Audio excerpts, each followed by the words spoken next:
All right, we are live. All right, Order. Thanks for coming in, man. I appreciate it, by the way. So I'm gonna ask you some questions, and if anyone is later is interested in coming up and asking you any questions, that's up to them. If Order wants to stick around and answer them, I'm gonna be asking you 50 questions, 50 general questions that theists would want. Atheists like myself would ask the theists. If you can go into as much detail as you want. If you don't want to answer a question for whatever reason, you can always just not answer it. That's fine. And Okay. just do your best to try to answer as many as you can. And if you can't answer one, that's fine. You can just not answer it. So, all Right. Okay. right. Well, Frank, thank you for having me, and yeah, I'll do my best to answer your questions. Okay. Can you hear me? Absolutely crystal clear. All right. So the first question is, what religion do you believe in? Christianity. Okay. And that answers the second question. Do you believe in God or another deity or just God? I only believe in yeah, I only believe in the Christian God. Okay. Question three. When did you choose your faith? When did I choose my faith? Yes. Uh, 10, around 10. Okay. Well, what is your idea of what God looks like? Um,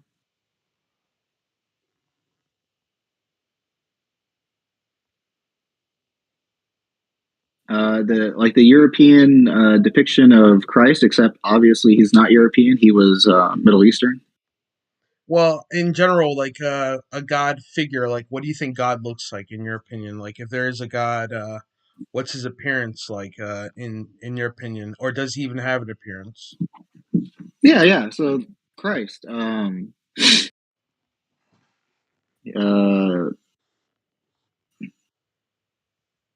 I don't know how much should I give you like a physical representation, Frank, in the messages. Yeah, whatever you want. It doesn't matter if you want to send a message, anything you want to do, that's fine. Go ahead. Okay, yeah. Let me send you a message real quick. Is that if that's acceptable? Let me see. Yeah, sure. It'll be live too. I'll put it on the. Okay, let me go here. Let me go favorites. So this is a European depiction, but obviously, so somewhat similar to that. I guess. I mean, I guess. I mean, he just looks like a Middle Eastern man. That's Okay, that's so. fine. Perfect Yeah, so answer. No yeah, problem. that's a European depiction, but I think that's a beautiful depiction of of Christ. So Okay. All right. Is there a heaven?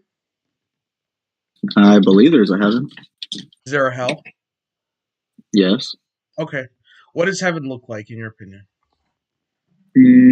I don't know. The Bible kind of doesn't really say too much on what heaven. It just talks about like, oh, heaven is like this. I think it's because it's nothing that we can really ascribe to.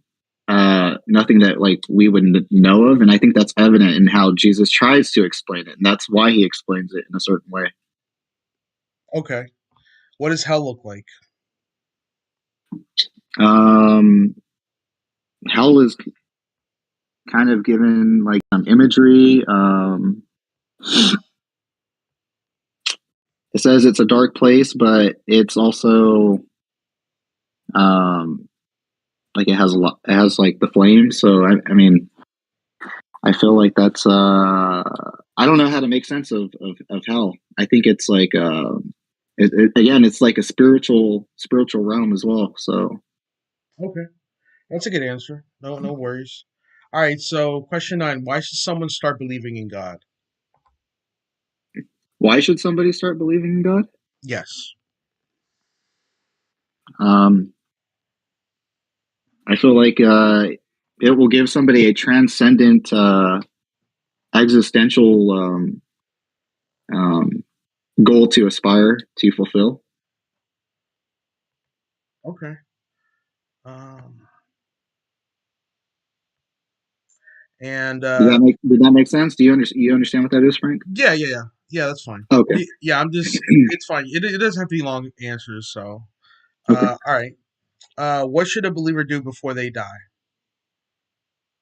What should a believer do before they die? Geez, I feel like you can go anywhere with that. What the heck? What should a believer do before they die? Well, what would I do before I died? I think I would call everyone I ever ran into and tell them, that I hope that they have a good rest of their life, and um, I'm grateful for running into them. Is this Everyone that I could get a hold of, even people online that I've met, Frank, like, and be like, hey, man, I had a good run, man. Got diagnosed with cancer. It's already at stage 3.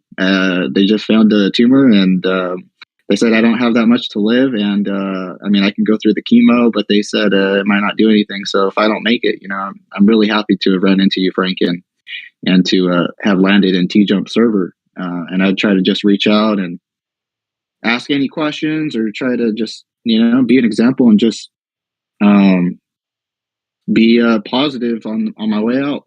So. okay? Does your past play a role when joining a religion? Your religion, Christianity in general, does your past have something to do with it? Yeah, absolutely. So it kind of talks about this, right? It talks about how, like, we have all sinned, and that's ed, past tense, and um, I just feel like so your former life does play a significant role, at least in Christianity, right? It talks about if you accept Christianity, you accept Christ, then you become a new creature, so to speak, right? So All right. Um, all right. Does someone need to attend church to be spiritual? no, No. Okay. no, you don't. That's not. Yeah, that's not a requirement to be spiritual. All right. See if you can answer this question. If you can't, that's fine. What's the Okay. difference between being spiritual and being religious? Um, I feel like being spiritual means you just, you believe like in a higher power, or you believe like a sense of spirituality, like within yourself, or with a connection to the world, something like that. But religion, I feel like, is like you're ascribing to a particular, like, for instance, Christ, and the ideas, that in the Bible, or that Christianity has claimed, that Christ has proclaimed and has put forth. Okay. Um, yeah, so you have like an objective. I mean, yeah, an objective, like moral duties or ethics, or like a certain life that you need to ascribe to, or you need to model after your life after Christ. But I feel like for spirituality, you can take any route you want. Right. So in general, the difference is like being religious, in your opinion, is like actually following a model of a faith rather than Hmm. just having some sort of like connection to that like Right. other world or whatever, right? Yeah. Yeah. Yeah. All right. Did you have to change your life before you started following Christianity? Did I what? Did you have to change your life before you started following Christianity? Yeah, I had Yeah. to change my life. Before Yeah, or yeah. after? To change my life before. Yeah. Yeah. You do have to change your life before. I mean, that's the whole point of repentance. It's not just a prayer; it's an action as well. Okay. It's Sounds yeah. good. It's denying. Like, for instance, it's deny. So say, like, somebody who struggles with like lust, right? Um, if you're pursuing Christianity and you're following after Christ, it says that you must deny yourself of such things that cause you to stumble. So you All right. would have to. This is a funny But yeah, question. You don't have to answer okay. it if you don't want. How often does someone need to say amen? There is no requirement as to how many times somebody has to say amen. All right. Uh, should someone start attending a church if he or she doesn't believe in God? Should they or do they have to? What was the question? Yeah. Should someone start attending a church if he or she doesn't believe in God? Should they? I mean, I would change it. I would say no, they shouldn't. They can if that's what helps them come to a greater understanding. They can look at sermons. They can look at philosophical questions or argumentation. There's other avenues. Okay. All right. Can someone believe in God but not attend church? Yes. Okay. Should someone read a Bible before he or she starts believing in God? Should they? I think that depends on the individual, right?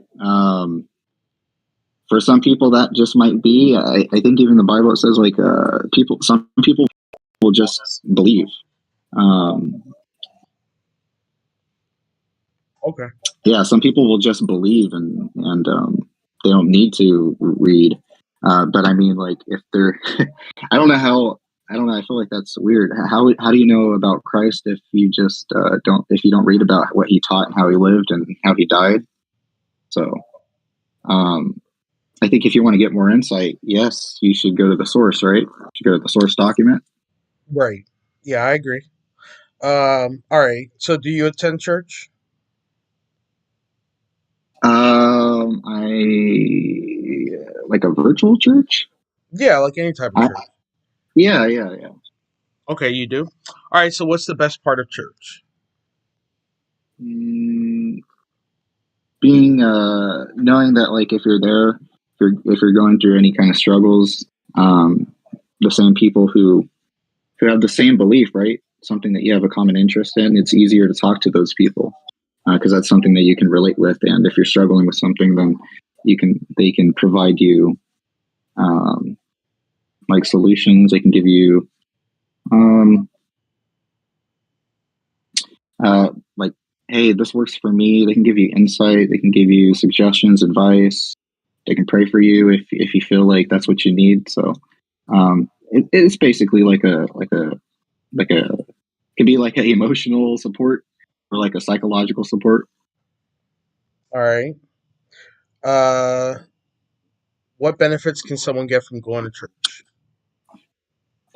Um, Going to church if they have questions, if the preacher's open to or the pastor's open to asking and having a cross-examined platform and trying to answer to the best of his abilities. Um, trying to understand certain scriptures or another interpretation or something you might have missed or something that you were unclear about. We could just ask people there, or I would hope so. And I hope that they would, be honest and kind towards responding um, towards that person. All right. What benefits does Christianity have, in your opinion? Benefit is you don't work your way to heaven. It's like a 50-50 commitment. It's like you go 50% and Christ meets you halfway. And I mean, I guess the benefit is coming to know Christ and leaning on Him and putting your faith in this person that you're modeling after, and just following the teachings of basically, that God is love, and I guess yeah. All right. Is it better for someone to follow religion, or I'm sorry, Christianity on his or her own, or involve the family as well? I'm sorry. Repeat the question. Should basically should you involve your family in your belief in Christianity as well?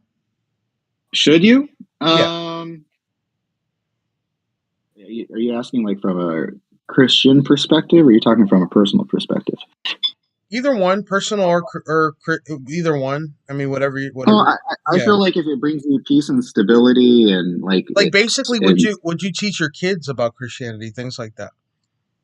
yeah, yeah, I feel like I would absolutely. And Okay, but I wouldn't just give them the goody goodies.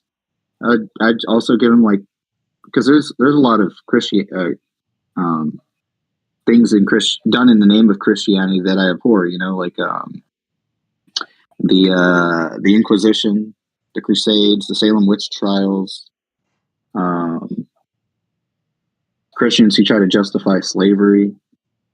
Teach them that not to bend Scripture and to twist Scripture uh, to meet the goals and to meet your ends.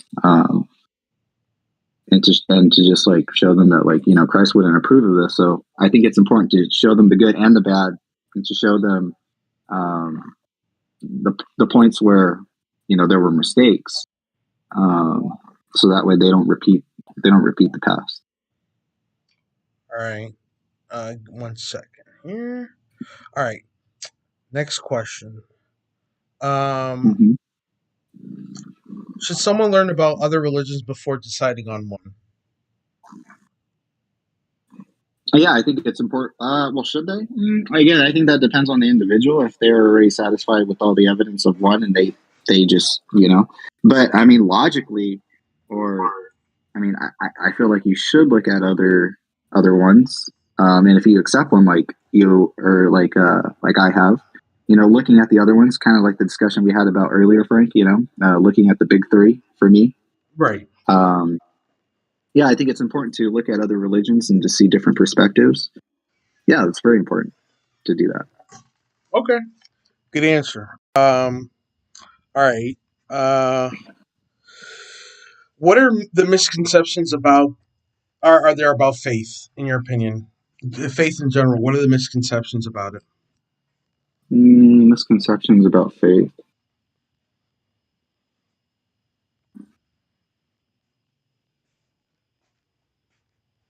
I can't think of anything specific right now.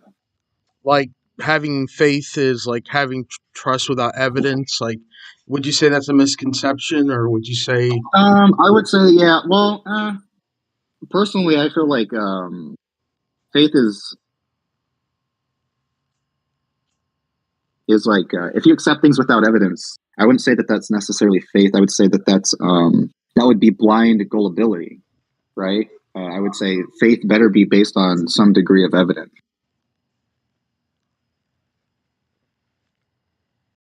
okay? Does that make sense? Yeah, that makes sense. All right. If there's one God, why are there more than 4,000 religions in the world? If there's one God, why are there more than 1,000 religions in the world? Well, I Four think it's 4,000. obviously 4,000. 4,000. I think it's Mm-hmm. evident that humans know of a God. They're just they have tried to communicate in their own way or their own concept of what. I think honestly, I think that is evidence that there is some type of God. The fact that there are so many religions, it's just the controversy is deciding which one and what are they attributed to, and but I think that is good evidence to suggest that there actually is some type of God. Okay. Uh, do you know the difference between a pastor, a priest, and a preacher? Do you know the difference between them? I think a you said a priest or a preacher. So a A, preacher is a somebody who can pastor, just start preaching a pastor, preaching a the word, priest. right? Yeah, a pastor, a priest, and a preacher. What's the difference between them? I think it has to do with credentials, right? Yeah, if you don't know, I mean that's fine. No problem. I mean, Um, I mean, a preacher is someone who like just goes out and proclaims the words of God or the teachings. And a pastor is I don't know off the top of my head actually. that's fine. Uh, um, what religious lingo should someone learn before joining Christianity or any sort of religion? What lingo should they learn? Like lingo, like words, any type of phrases or anything that they should learn before becoming Christians.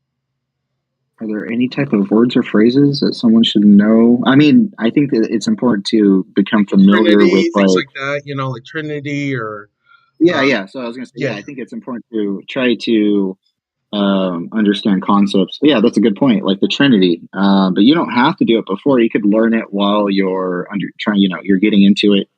You're under. You say that hey, I'm trying to be a Christian, and you claim to be a Christian while you're still learning. And yeah, I think it would be important to try to be familiar with these terms because they can be very, very confusing. All right. Who are some famous people throughout history who were religious or Christian that stand out to you?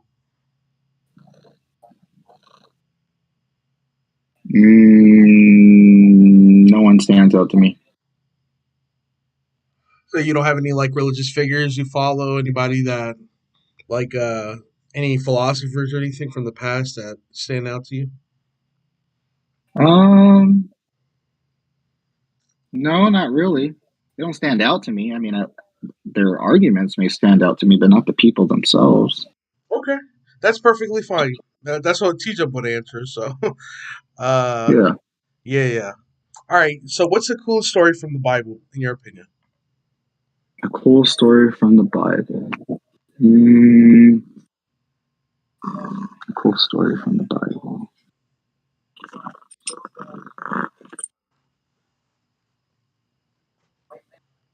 Uh, the Exodus, I think, is interesting. What'd you say? Can you repeat that? The Exodus, Oh, the Exodus. Okay. All right. Cool. Uh, what's the most influential story of the Bible? the most influential story, the crux of the New Testament. Jesus Christ proclaimed to be God and was God in the flesh, and he came to dwelt among us. And so the gospel, the good news, that's the most important. All right. Uh, is the Bible figurative or literal? Both depends Both. on what you're reading. Yeah, it depends on what you're reading. You need to determine. I mean, if you take English courses in college, they tell you it's important to distinguish between literary styles and um, to understand literary devices. So, in certain texts, is Jesus talking in a literal way, or is he speaking in hyperbole? Like he's using a dramatic comparison to give, or a dramatic comparison to show you the extent of something that is severe. So, like, for instance, if he says, like, if your right hand causes you to sin, cut off your hand because it would be better for you to enter into the kingdom of God without a member of your body if it causes you to sin. He's not literally telling you to do that. He's saying, for it would be better. It would be better. Right. Okay. Right. Um. All right. Are the characters in the Bible figurative or literal? I think that depends. Like Job, Again, for instance. uh, Would you say Job is literal or figurative? could be figurative. It could be talking about the struggles that man, like for instance, he has. I think so. In the story of Job, it has the most questions of any Bible. I mean, I'm sorry, of any Book in the like Bible. any of the stories. Yeah, of Right. any book in the Bible. I think it has over 300 questions. This is a man that could be. I mean, he could have been a literal person. He could have been like a figurative person of the struggles of man and the miseries that you will go through and the trials and errors. And then basically the theme is to keep faith in God, though. That's the important thing, Okay. to have hope.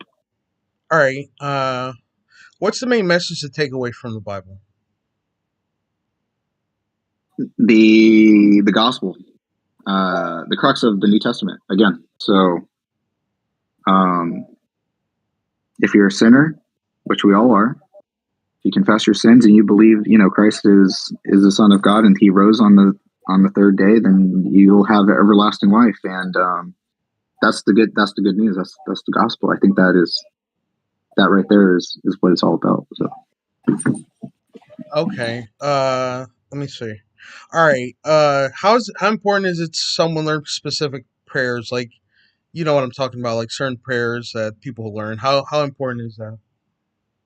I guess that's pretty important, especially like for instance, where it talks about like when the disciples asked Jesus, like, how should we pray? And he says, "Thy will be done on earth as it is in heaven."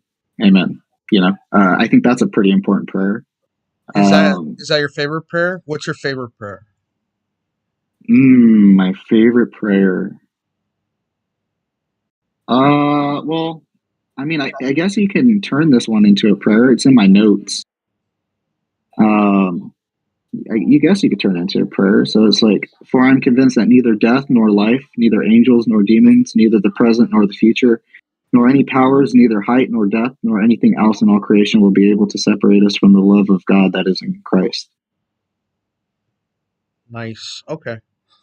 Um, let's see. Uh, why do you believe if you can't see? Why do I believe in something that I can't see? Right.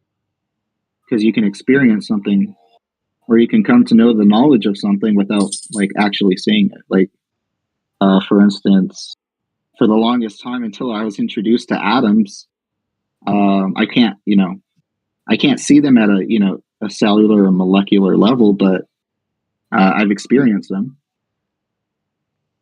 Okay.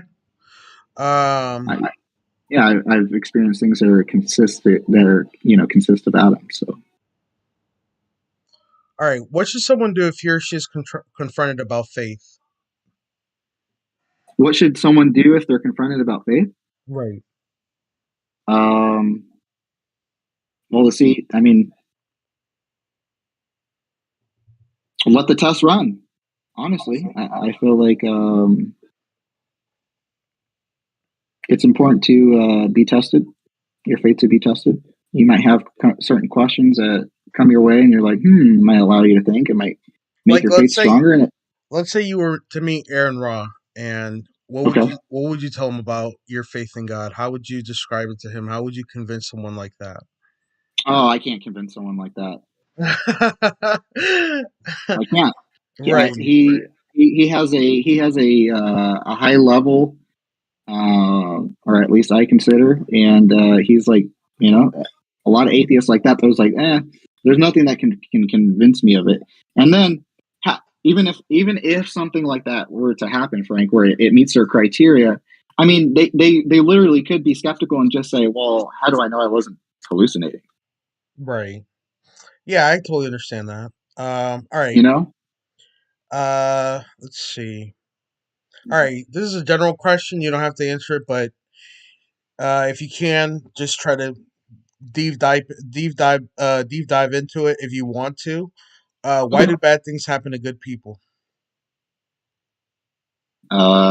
Because there's sin and there's chaos in the world. So, because of the fall of man, it's not just a matter of stubbing your toe. We're talking about a cosmological like issue here. And because Adam and Eve basically told God to get lost, they wanted to do things their own way. God has partially stepped away, and so chaos has ensued, and partially has set in. And so death and diseases and certain things like that, they've taken effect because God has partially limited his I would say his presence or his ability to like intervene. And so So, this is why these things happen. so do you take the Genesis account to be literal at that point, or Yeah. okay, Literal and metaphorical, yeah. yeah, literal? All right, that's fine. All right. Um, what's the difference between reincarnation and resurrection? Reincarnation, from my knowledge, is you come back alive as the same soul, right? Except like a different body or something like that. But it's continuous, right? At least in a resurrection, you at least in the Christian perspective, like in Revelations, where there will be a new heaven and a new earth. It's said that we will have immortal bodies, so our spirit will have our physical body and it will be immortal, just like um, the people who saw the risen Christ, they knew that his disciples, they knew that his body was changed. And I believe what they were talking about was an immortal body. So resurrection is you just get everything back of what your former self was, except you're just made immortal. And that's it. There's no dying again.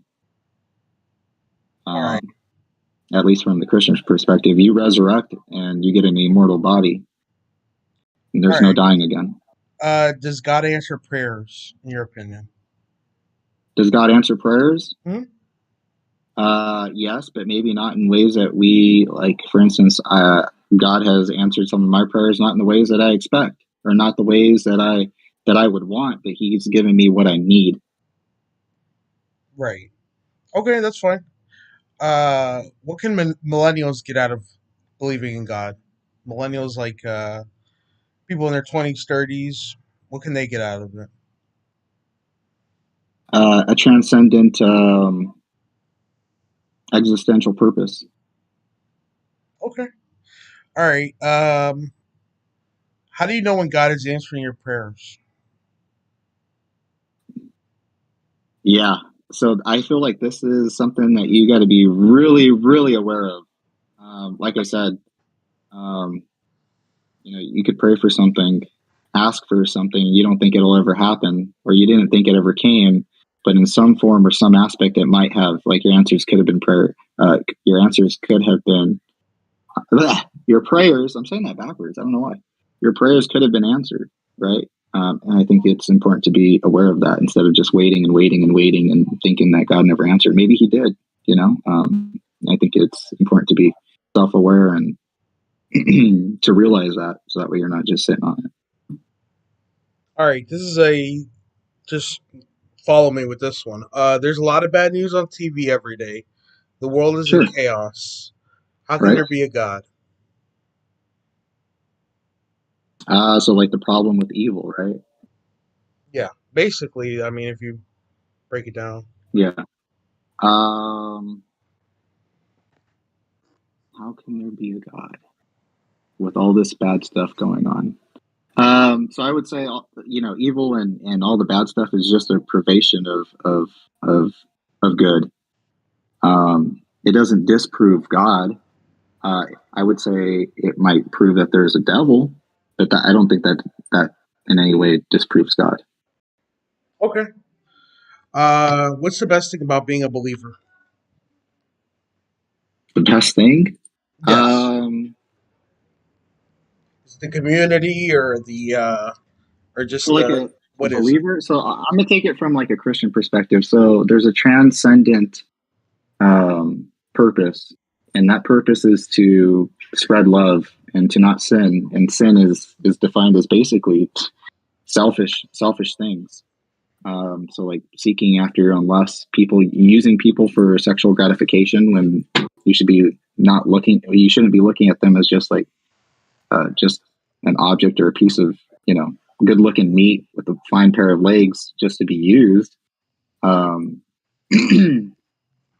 People are valued because they have an intrinsic, innate value given by God. Would you say Can you that? repeat the question just so that way I can make sure I answered it in its Yeah. entirety? I was gonna say, what's the best thing about being a believer, like in general? Yeah. Yeah. Create just having like a positive outlook in life and knowing that there's going to be trials and errors and just being, it's kind of like the Job story, just keep pressing on, persevere and keep the hope, keep the faith. Suffering creates, let me see, perseverance. Perseverance builds character, and character builds hope. All right. How does God and religion really help you get through tough times? Because it's a geez, it's a transcendent purpose. So like, I mean, like for instance, take love, right? Because God is love. Love is something that is hard to just destroy. I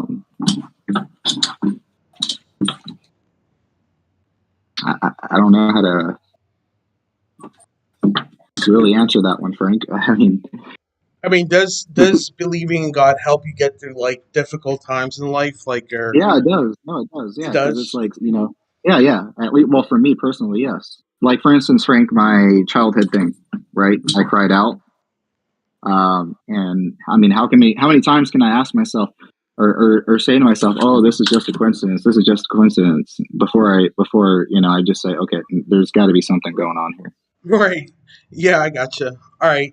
And the last question that I have so far here is what how do we get more, or what would you advise someone that wants to get into Christianity more?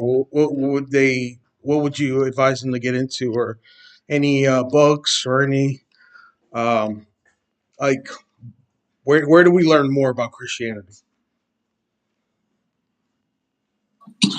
Well, if they want to learn about Christianity, I would say to look at the Gospels as a historical documents that are written as a historical narrative, and to ask themselves, is the way that Jesus taught, preached, and lived and died and rose from the dead, if and ask themselves, is Jesus Christ reliable, or is he a charlatan?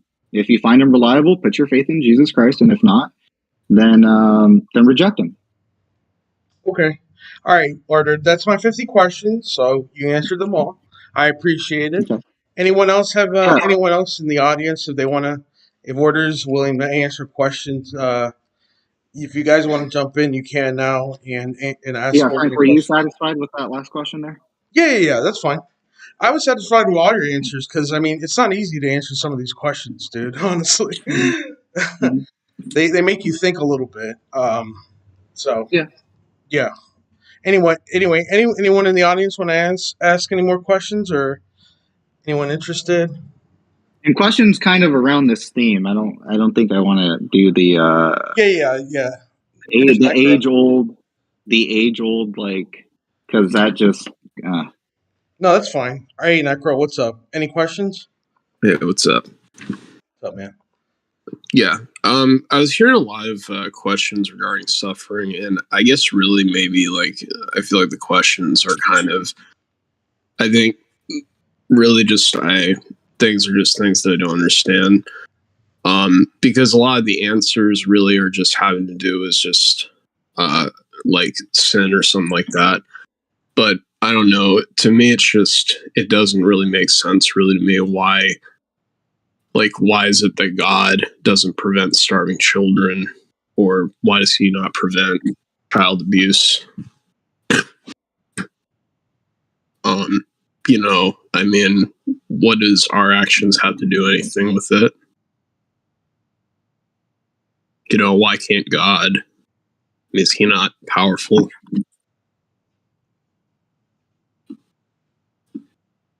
no. So I would say God is powerful, but there's going to be an appointed time where the people will be. This might not satisfy your answer, but the conception is that our long suffering here is basically will be will be basically redeemed like tenfold when we enter paradise, and so um, I don't know where else to go with that. I mean, but does He have to like allow like things like children being abused? Right, he does have to allow it, yeah, until the appointed time, yeah, until he returns and will judge the world. Well, I mean, you think that there's purpose behind children suffering great trauma, like? Maybe. I mean, I was a person who suffered through trauma, and I feel like it made me a stronger, better person. Honestly, I'm not a sheltered person. I really do feel like it made me like I can shut off my emotions and just think logically and rationally about things, and I have no problem. Like if I need to act like a biological robot and just go with the best option, I can turn off my emotions because of the stuff I went through. Yeah. So. I mean, I guess really just like, I mean, I'm not saying like necessarily that all forms of suffering. It's just like suffering, things that just do not make any sense. I just don't see how a person Well, right, yeah. So the suffering that I went through, I didn't think it made any sense either at the time. But I'm so grateful for. I'm actually grateful for it looking back that I did go through it because I feel like it made me a stronger person. What I'm saying is that essentially, like, let's say, for example, if you have a child who is killed after seeing his mother being raped, like, is there something that would be gratifying that would be seen out of just the person who was the victim in that case? Like, would it have been better? Would it not have been better, are you saying, if it never occurred? I don't know. Because, like, I just don't see, like, how it could be justified, a person suffering something that was of that great trauma, you know? Right, yeah, and I think the reason why we can't see is because that's an emotional appeal, right? That's an emotional response. Well, I mean, just logically, that would have to be the case if all things that happen are for some greater benefit. That would essentially mean that, you know, this mother who was raped, you know, and child who was murdered right before it happened, that would essentially mean that there was some greater good, and thus it would be justified. I don't necessarily know if that would mean that there is a better good. I think sometimes things will just happen, and I think that's a case in point where something just happened like that. I mean, God allowed it, right? Though, you believe? Sure. And so, but your justification, though, right, is that there's some greater benefit, which justifies the mother being raped in that case. I mean, it doesn't justify the mother being raped. That's not what I'm saying. I'm just saying that I mean, if she, because I think in this scenario you said that, is it the kid that died after witnessing his mother being raped? Yeah, he was. Okay, yeah. So then the kid is, because we're talking about a kid, I'm assuming God is going to be very merciful to the kid. That kid's going to be in heaven in the presence of God. So, and God is supposed to be love. God is love. So, I mean, either way, I mean, he still saw his mother be raped, and she saw her child be murdered. Right, but I think that would be washed away by this infinite force and source of just love. I mean, it would just be overpowered and washed away. I mean, to be honest, I mean, that it's nothing like, it's really just, I would say, a Leibnizian paradigm that everything that happens, like all the terrible things that happen, are really an illusion. Like, they're not really real there. I just feel like, what? Wait, what? All the bad things that happen are just an illusion? Is that what you said? Yeah, that all the things that happen really are just, you know, from the small things that we experience, you know, are really just things that blind us from the actual veil of perfection. It's really just a Leibnizian paradigm named after Leibniz. But okay, I don't see where you're going with that, but okay. Well, I'm just saying that, but I just don't know if that's is it really something that is, you know, reasonable, though? I'm really just questioning, though. Is it reasonable? Yeah, to assume that. I think that would, I think it is. You might, on the other hand, think it's not. So we can agree to disagree. Yeah, I mean, I'm not so sure what to do with that. I mean, I feel like we act upon things that we know in this reality. Like, we know that there is a storm or something like that to happen. We don't just assume that something greater will happen that will take care of it.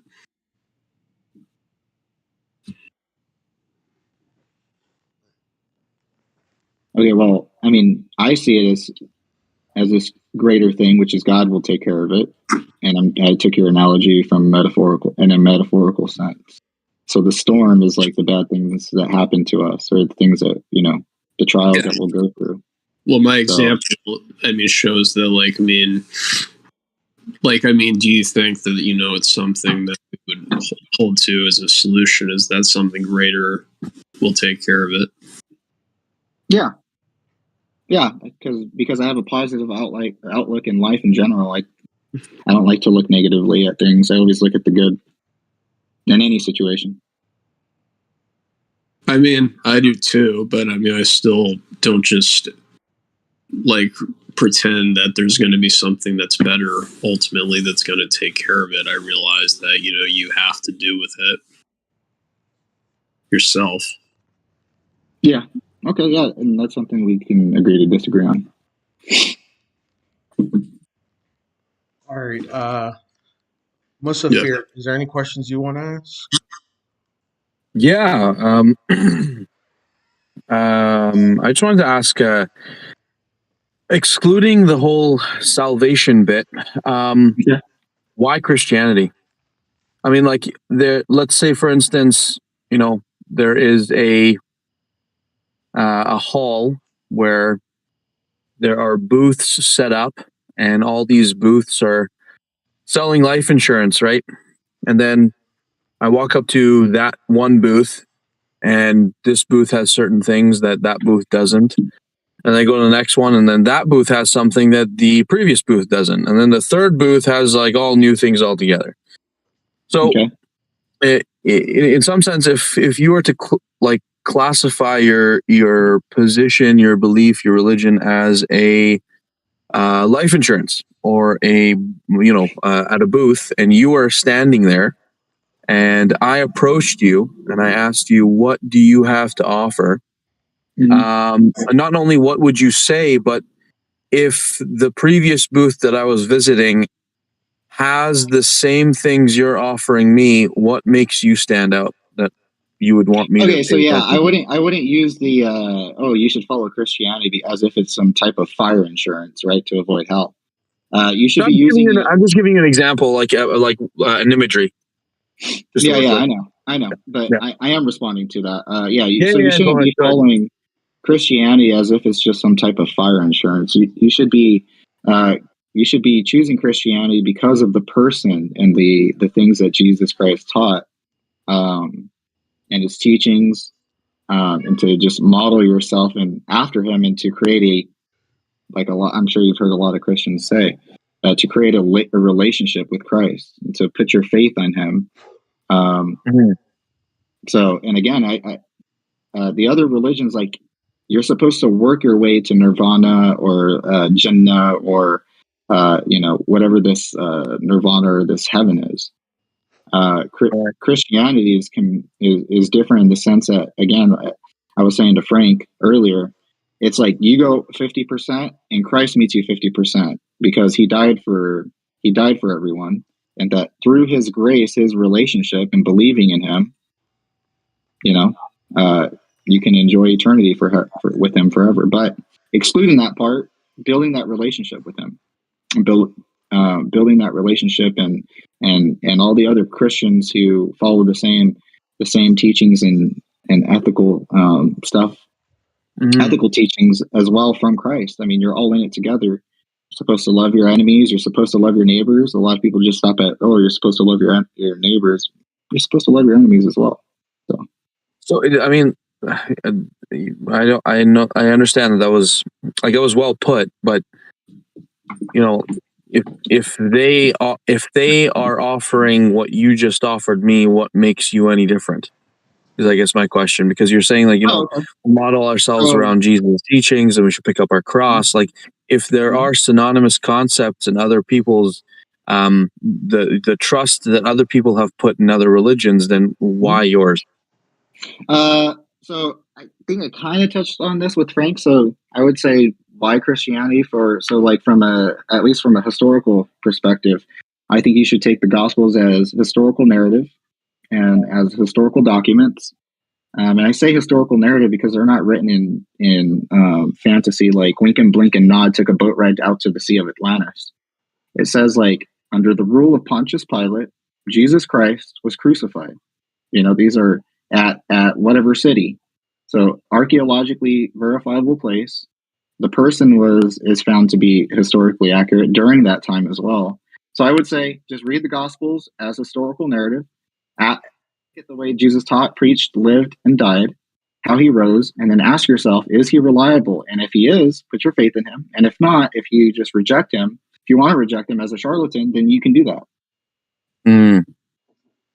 I don't know. It's very difficult because, like, Egyptologists, when they discovered the Book of the Dead, right, they didn't place their faith in Ra, even though that was a historical document. But you're telling me that Ra a historical person? Ra was a figure that was worshipped for thousands of years before Jesus Christ. So, I mean, right. The pharaohs were historical people. They worshipped those gods. So, like, I mean, when you base, I mean, your entire response here, I'm not debating you. I'm just wondering how your worldview works. Your entire response right now is just based on the historicity of a text. I guess archaeologists should be like the most, staunch believers in whatever it is that they find. Like, I don't know, did the person who found the Rosetta Stone, when they unlocked uncovered the secrets of the hieroglyphs, like, did they, submit themselves simply because it's a piece of history? And the answer is no. Well, I mean, like, what's your basis, right? If yours is historical evidence, then, what should archaeologists say? But I'm no archaeologist. So, I mean, like, when you tell me that history should be the foundation of my faith as to answer the question of why Christianity, then, I have other places to be. Okay. Like I said, if you want to reject it, again, I'm not trying to force you. If you want to reject it, no, I'm just wondering, like, what your thought process is around that. Just exploring your perspective. That's it. And that was my last question. Then I'll leave. But go ahead. Yeah. No, that's pretty much it. One thing, just to be clear with you, Mustafar, it was about 1332 BCE and a lot earlier where Ra was worshipped. Just a little perspective. Okay. Yeah, I just, a little help. I appreciate that. My point still stands, though. Order, you were going to answer? Go ahead, man. No, I was pretty much done. If he doesn't see it as compelling, I'm not going to press the issue. Okay. All right. Appreciate it. Thank you. Thank you, Mustafa. Appreciate it. All right, THX, what did you want to say, man? Should I leave the stage now, or do I have to leave the stage? No, you can stay. I don't care. Whatever you want to do. You can either all right. go to the stage, whatever you want. Anyway, go ahead. Yeah, I was just curious. Unfortunately, when Christians talk, because talking about God is usually sometimes very difficult, we run into a lot of this metaphorical, flowery speech. And you said earlier, it's 50-50. Christ meets you halfway. Yeah. If you go with the traditional sort of definition of God where he's all powerful and I'm a limited being, when you say he meets you 50-50, I don't even know what you're talking about. So I just don't even understand that statement, because I've even known Christians who've gone 100%, and over time they've still walked away going, I don't feel God in my life at all. So with a limited being giving 100% and never obtaining this relationship with God, and a God who has supposedly, once again, definitionally, classical definition, he has unlimited ability, why are we still kind of stuck with this divine hiddenness? Oh, okay. So, like, why is God hidden? Sort of question. Well, why do people have to be indoctrinated into religion? Why don't we just have a knowledge of one God, one specific God, not all these different religions, all these different concepts, all these different ideas, all these different sects? Why don't we just have an innate knowledge of the one true God? And why can people spend all their lives giving 100% to this God and still walk away without it? Well, for people who give 100% and they don't feel God or whatever, and then they walk away, I would say, well, and the Bible talks about this, they were never saved to begin with. But going back to like, why is God hidden? So like, as Why a would they not be transcendent, saved? That doesn't make any sense to me. so is that They live saved by moralistic God. lives. They're good people. They follow the word of God almost to the letter, or as best they can. Once That's what again, I'm saying. we're limited, and God is infinite, and we give more than 50%, and we get nothing.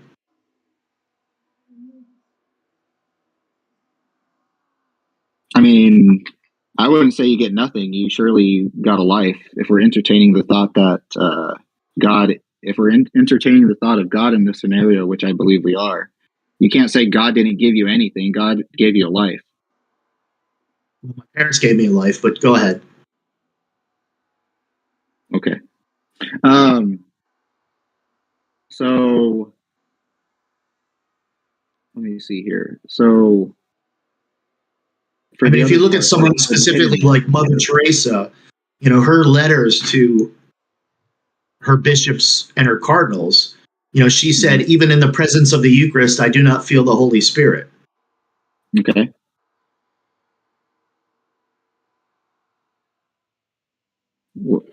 Is that supposed to mean something to me?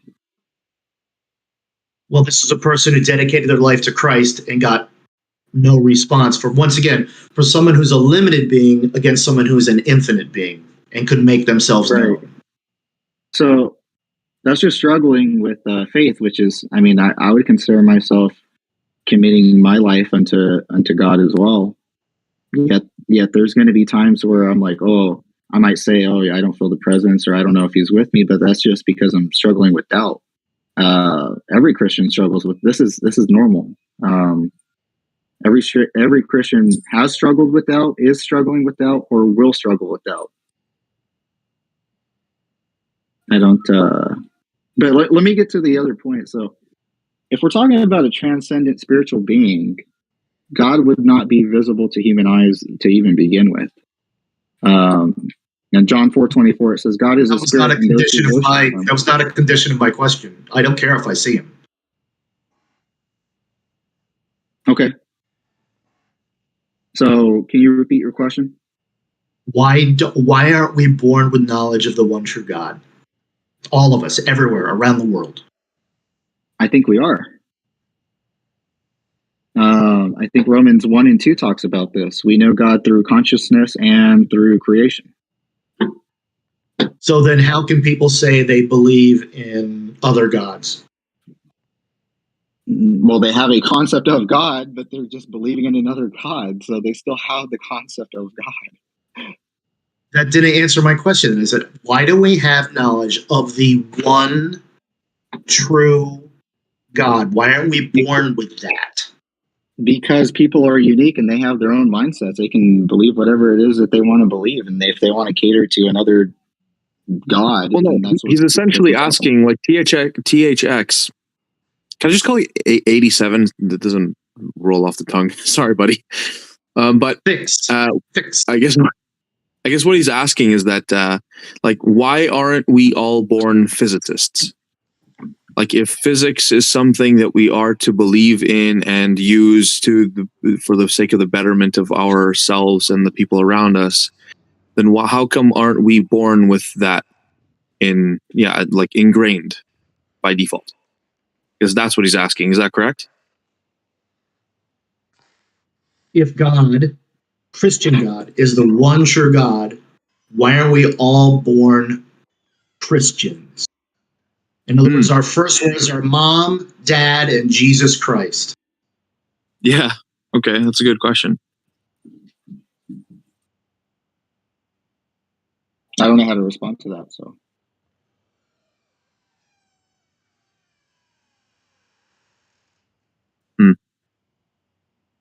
So it seems then divine hiddenness is a problem.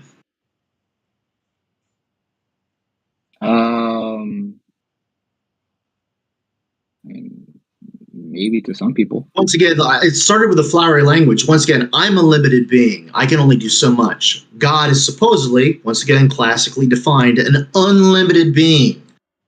So him giving 50%, when you say it's 50-50, I don't know what that even means. Mm-hmm. Okay. Well, I would encourage you to read the Gospels as to understand the 50-50. Because once again, I would say, I know people, like I said, once they give it 100%, but it seems like, since you're defending Christianity, your God is giving 0%. Okay. If that's your perception, no, that's fine. And if it's okay, that's like a follow-up question. Sure. I believe you said you were a Christian at 10 years old. Is that correct? Yes. And then later you said, under the question, should you look at other religions? And you answered with, very important to do that. With 4,000 religions roughly in the world today, how many different religions did you really take an informed look at the age of 10? No, I didn't do any of that at 10, but I did that later on in life. So I can still you were hold to that statement. So you were Still hold to indoctrinated. that statement and pursue it later on. So you were already indoctrinated into a religion, and then you decided to take a cursory look at other religions. If you want to go with that assumption based off of no evidence, sure, go for it. Take that act of faith. Go ahead. Well, I'm asking, at 10 years old, how many religions did you look at? And you said none. So it seems like you're working the equation backward. Okay. Like a sort of confirmation bias? Is that what you mean? Correct. He already has a worldview that he's been indoctrinated to. And then he goes, well, then I'll take a quick look at other religions and then stick with what I had in the first place. Yeah, that's not really my philosophy, though. If I was to find something better, then I would probably choose that if I'm being logically consistent. Or I guess the key word in 87's question is informed. Like how aware were you of the process of being informed so that you became informed of other religions before you chose Christianity? I was gonna ask, maybe he had like some sort of spiritual experience or something. Did you order, or was it just plain? Yeah. So I kind of touched base on this with you, Frank. I believe you were in there, Right. And I think So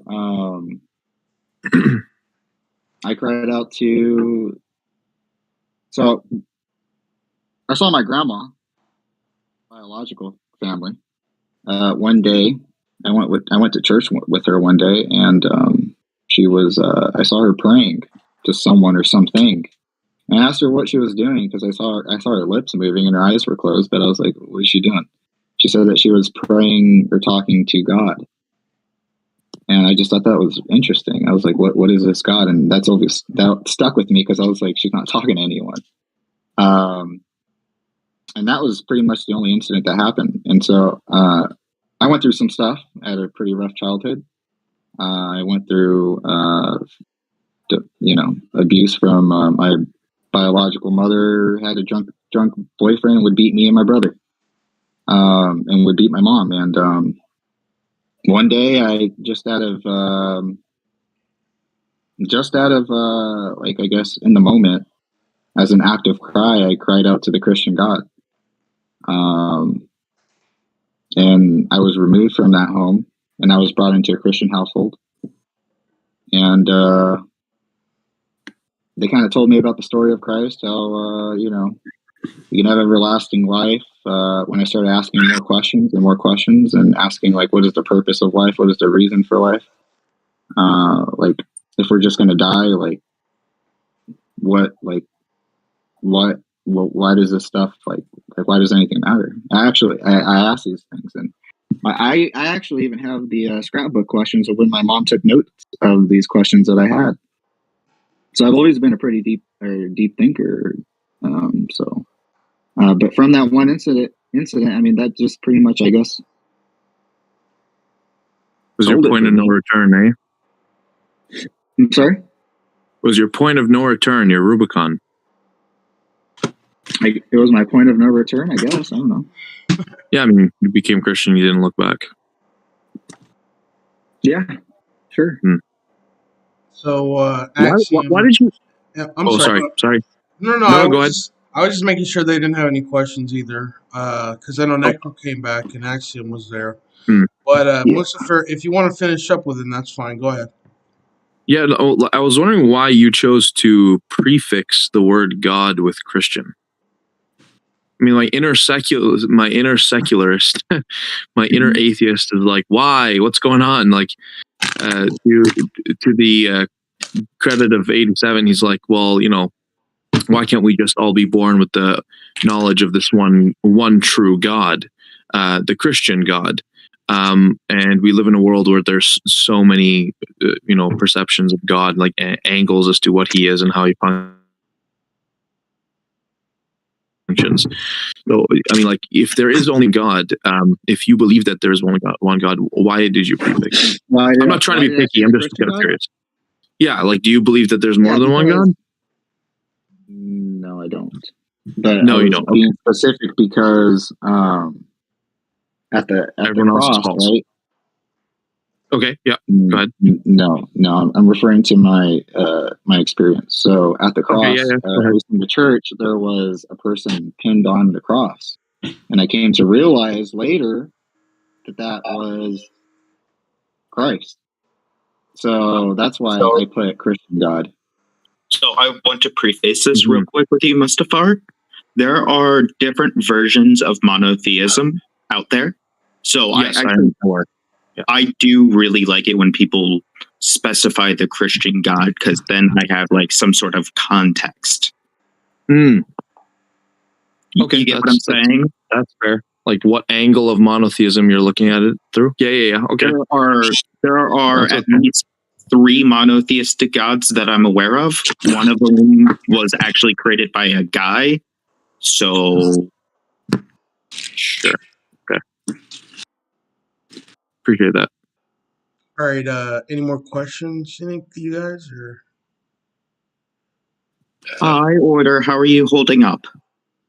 I'm doing good, Alex. How are you? I'm doing okay. Still working on my model, but other than that, I'm doing okay. That's good. I hope you didn't feel bombarded, Order. I didn't mean to bombard you or anything. Yeah. No, I don't feel bombarded. Order is very used to the questioning. We have a lot of talks, and Order has gotten pissed off at me for all of my questions. I mean, we've had order up here before. So, hey, Strong Atheist, what's up, man? Hey, how you doing, Frank? Hey, I'll ask a quick question if that's okay. go for it. Yeah. No, you're not allowed. Okay, thanks, Axiom. I was wondering how you can account for the hyper-accelerated evolution required after Noah's Ark. I don't know anything about that, so I can't comment.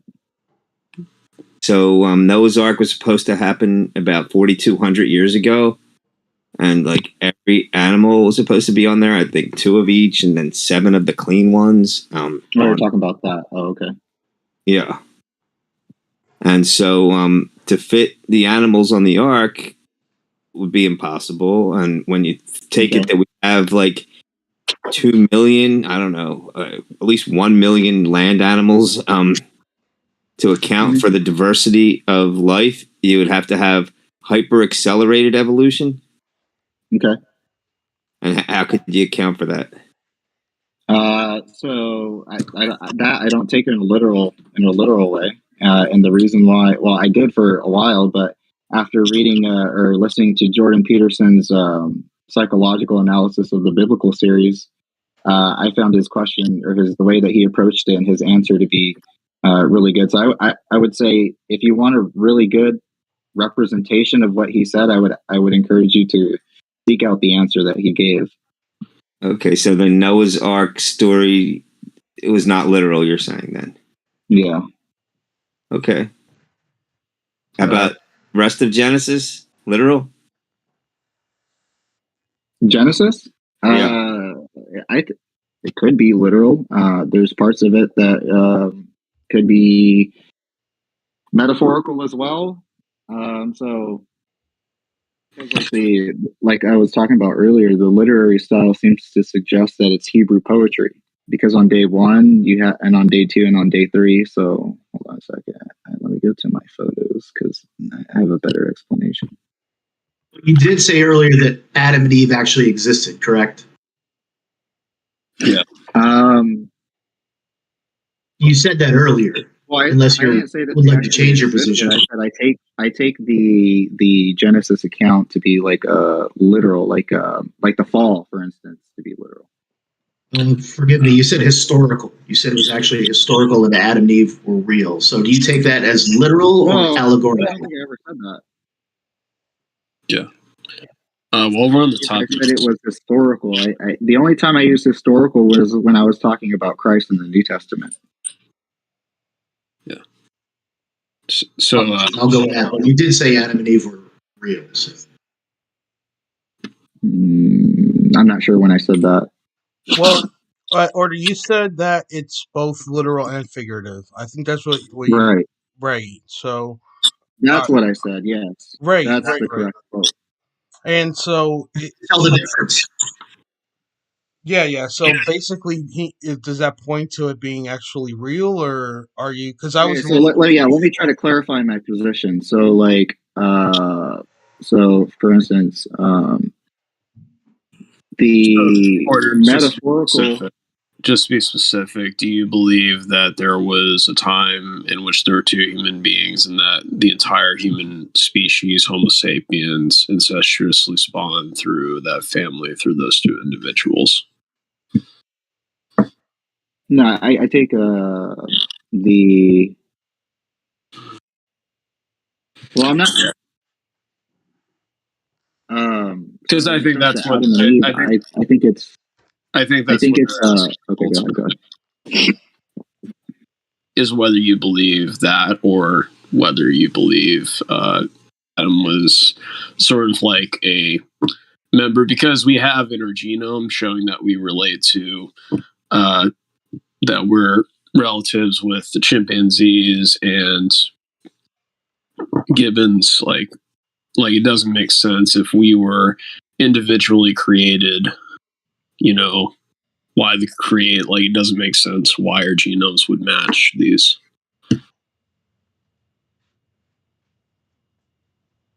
Wait, what? Our genomes. It doesn't make sense if our like DNA is not match, but we share 98% of our DNA with chimpanzees as well as other apes. Okay. Showing that we're relatives with them. Okay. And so if we were to spawn from two individuals, that would be pretty problematic, wouldn't you think? Right. So what I was going to say is I believe the Genesis account is Hebrew poetry. So it's speaking in poetry. And so it's when it, or at least from my understanding, when it talks about Adam and Eve, I mean, I would say that it's trying to give a point. I don't think it was necessarily like literal. I think it's trying to just give a point for man and woman, basically. And so it's referring to Adam and Eve. But no, I don't believe that they were fully like these humans that we know of today, but just because it's communicating through poetry, I still think that it's still trying to communicate a truth about the creation event. So in Genesis chapter 1, you can see the parallelism. In the days of separation, on day 1, you have the light and the darkness. And on the days of filling, on day 4, you have the sun and the moon. On day 2, on days of separation, you have the water and the sky. And then on days of filling, on day 5, you have fish and the birds. And then on day 3, water and land, and day 6, plants and animals. So if you were to make one column, 3 rows, and on the other side, one column with 3 rows, day 1 would correspond to day 4, day 2 would correspond with day 5, and day 3 would correspond to day 6. So I just feel like they had a different method of trying to communicate this a truth. Yeah, I think ultimately, like, there's some things that even creationists throw in there that I think aren't even biblically supported. Like, it doesn't say in the book of Genesis how old the earth is. It just says that it was when, like, it says it was out without form. So that's something they add to it. Now, it is true that it describes days, and so if you take one approach, that it was created in 6 days. But I think there's things that they put onto it, like, for example, it doesn't say how Cain got his wife, but they insist that, well, that's the only possibility. But it also talks about that there were other towns that he went to or that he lived in, so implying that there were other civilizations. So they got the age from the guy, I forget his name. He added James Usher. Gots. James Usher. And he added it all up to come up with 6,000 something years. Yeah, that was James Usher, the bishop. Mm-hmm. Yeah. Yeah. Okay. Yeah. So, any more questions? Or you guys go for it? I think it's interesting on the topic of science. Last time, Order, one of the times when you and I talked, one of the things you said was, do you believe evolution's just a theory, right? Yeah, and even if it is just a theory and it was proven to be true, I think evolution could be good to explain a process, but not a point of origin. Okay, so I just would like to ask you: would you say the same thing about germs? What about germs? Like, would you say that they're just a theory? Germs are just a theory? No, germs attack the physical or the immune system at a cellular level. But it's still a theory, right? No, it's not a theory. Well, it is. I mean, if you go to the germ theory, and there's two different uses of the word theory. That's all. They're equivocating there. Scientifically, a theory is a lot of evidence, practically proven. They don't use that word proven. But, just as a civilian, we use the term theory not to mean so strong of a case. So gravity's a theory, but we're not jumping off of buildings. Yeah. Yeah. I mean, essentially, theory is a body of knowledge. It's a body of objectively verifiable facts that positively indicate that explanation.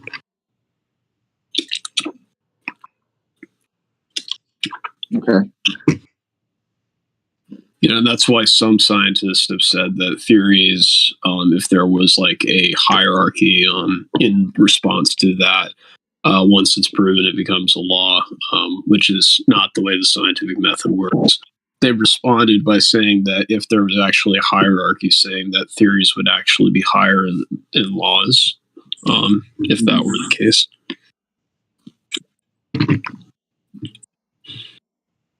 But there are two different things, which is one of the charges that's not been understood. But just a better way to ask, do you believe there's evidence for evolution or significant evidence for evolution? Yeah. Okay, that's cool. Well, how do you pick and choose which things in the Bible should be taken figuratively or literally?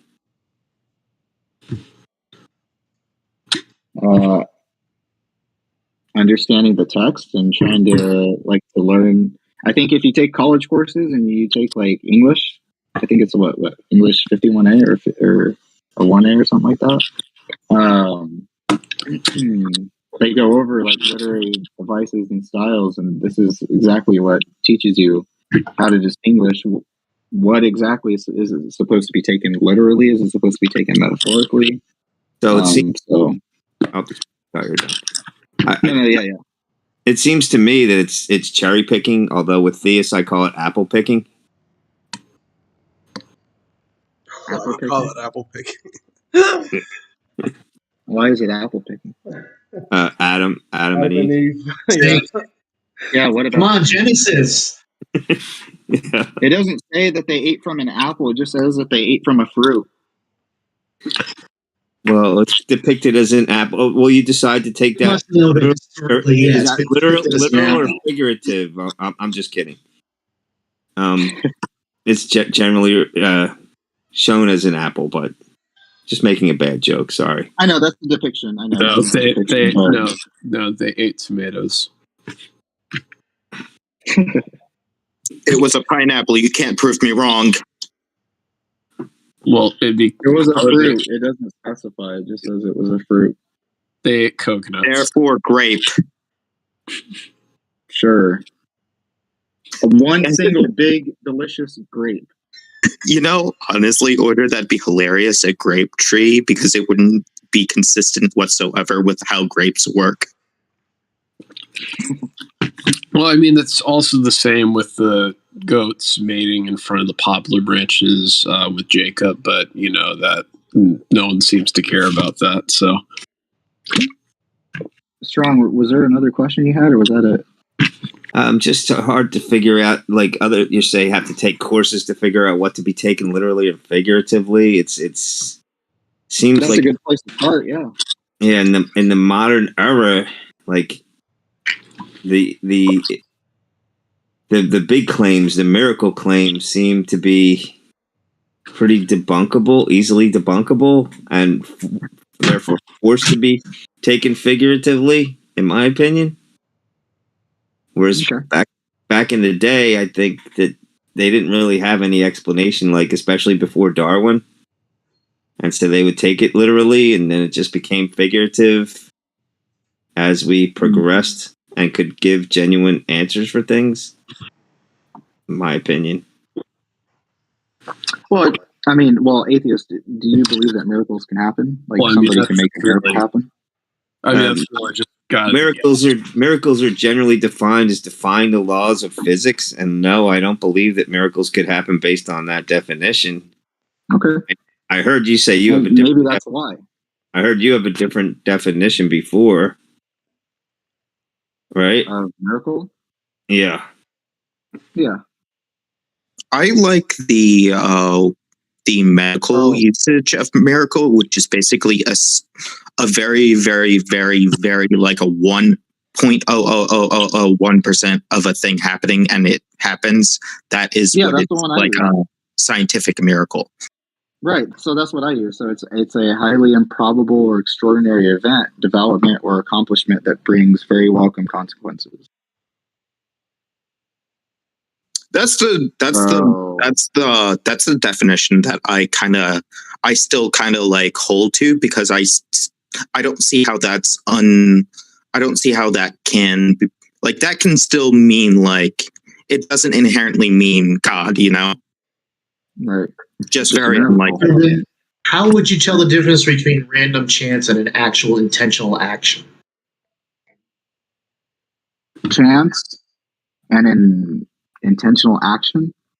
Correct. God would be the miracle, which is intentional Right. action. Random chance is just a part of the fabric of the universe. I'm not sure. So if there's no way to tell which one's which, why would you assume miracle and not just random chance? Because like with my case, I kept asking myself, "Oh, this is just a coincidence. It just was by chance," and I could only say that for so many times before I was like, "Okay, I think there's So something what going is on." what is the number of random chances before it's no longer random chance and a miracle? Is it 1? Is it 100? Is it 1,000? Is it 5,000? It can be totally different depending on the individual. So it could be Everybody all has just their own random standards. chance. Sure, if you want to look at it that way, yeah, I don't really think I want to get into a conversation like that, but sure. Well, I'll just follow up real Go quick. with that. Okay. When I hear like a common definition of miracle is defying the laws of physics, and it does seem like any miracle suggested in the Old Testament, the New Testament, all have to do with defying the laws of physics. So if you're going to use a different definition, I'd have a hard time understanding how it would be a better definition that could apply to the Old and New Testament. Okay, well, if you're stuck on a definition and I use a different definition, I don't think we're going to go anywhere. So we can this can be a topic that we can just disagree on. I'm saying though that I'm going with the definition as described in the books that you're standing up for, and you're not. Okay, what are you referring to? Is there a verse that you're appealing to that says what a miracle is by definition? No, I'm referring to the actual miracles that they suggest occurred. We can talk about any of them. I mean, there's walking on water. There's virgin birth. Water, that's my favorite. There's resurrection. There's everything in there having to do with miracles. It seems like they defy the laws of physics. Okay. But you have a different definition, but your definition you give doesn't seem to correspond with the Old and New Testaments that you're standing up for. Really? So resurrection wouldn't be a highly improbable or an extraordinary event, development, or accomplishment that brings very welcome consequences? So resurrecting wouldn't be a welcome consequence? Somebody who escaped death? That's not a welcoming consequence? It's not. It's defying the laws of physics, though. Okay, so right, but you were appealing to what you're rejecting my definition was, and so my definition actually does actually relate to the miracles that happen in the Bible. So the resurrection, that's a highly improbable and extraordinary event. But highly improbable, extraordinary events happen all the time. It's just not a miracle. Like the odds of the exact sperm hitting the exact millisecond, that's so improbable. But we're looking at it backwards. But it's something that defies the laws of physics is what we're speaking of, like resurrection and things like that. That actually defies the laws of physics. It's not just that it was improbable. Right, but weren't you just appealing to? You were saying that I was using my definition. So in the exact passage that he's talking about, he's talking about the part where the Virgin Mary said that, for me to give a child, that it shall be impossible, but with God all things are possible. And so for a virgin to bear children is something that's... Is that what he was referring to? What? Is that what he was referring to? Atheist, were you referring to he was talking about virgin birth. I'm referring to like all the different miracles. Like they all seem to defy the laws of physics to me. And your definition of miracle is like a lot more bland, like just things that are improbable, which things improbable occur every day. Can I just interrupt this for a second? Let's pick one specific miracle. Quick, though, things that are improbable like occur every day. It's way different than a miracle, which we don't see occur. Let's pick one. Here's my favorite. God. So my apologies. Jesus bodily rising into the heavens like a helicopter. Yeah. Okay. What about it?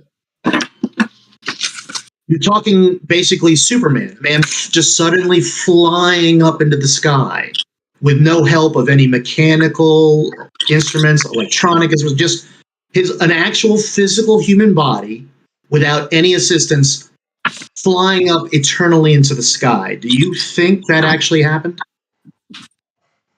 No, and wouldn't this be an absolute? And wouldn't this be an absolute? He's answering the question. Give him a chance. I just wanted to follow up one thing. Wouldn't this be an absolute suspension of the laws of physics? Right. Okay.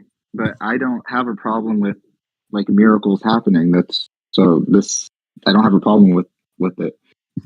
So I don't think that he flew. It gives a very vague description. I think we're jumping to things now. It just said that he ascended to the heavens. Well, how is that possible? What is that? What the hell does that mean? Where's the body then? Yeah. Not here, obviously. So then you have choice number one: ascended, which means fly. Okay, you may deny that. Ascended, which means taken somehow up. just magically disappeared. Or three, I don't even know what third could be. I mean, you have to, where is the body? Flew up I into don't heaven, know. completely I don't think disappeared. that particular verse gives a. It's like it says. I think it's vague. Oh, so you don't believe the tomb was empty? You believe the body was there? Yeah, what? Whoa! What happened to the body? What does that have to do with the tomb? I'm sorry, isn't it Christian belief that he rose from the dead and then one of the arguments is the tomb was empty? Yeah. Are you unaware of this? The tomb was empty, but what does that have to do with the ascension? Order, it all goes together. Like he's saying, if you believe that the tomb was empty, then the body obviously was still alive. That was still Jesus Christ. So where's the Right. body? Right. So he said it rose like after he died, after he resurrected, he rose up. Ascended to heaven, but He that ascended- doesn't mean flying. Right, and so he's asking like, where's the body now? Like, where did it go to? Since they said in the Bible says it ascended. So where did it ascend? Right. to? So like for instance, the Bible doesn't necessarily record all things, but like another scenario that I could see. So I guess you could take the flying thing, or you could see him just walking and say Christ is saying, I'm going to ascend to my Father who is in heaven. And as he's walking, you can start to see him like become transparent. And then when he's gone, you can assume that now he's ascended to heaven. Becomes transparent. That is also defying the physics of the universe. Right, but again, I don't have a problem with miracles, so That makes more sense, honestly. I never heard that before, but anyway. Yeah. I guess really it becomes problematic, really. But I ultimately think, like if it's like we see it in other stories, like we see the same thing with like different gods who were killed and then they came back to life or things like that. On what basis would you reject those stories? I guess what I would like to know.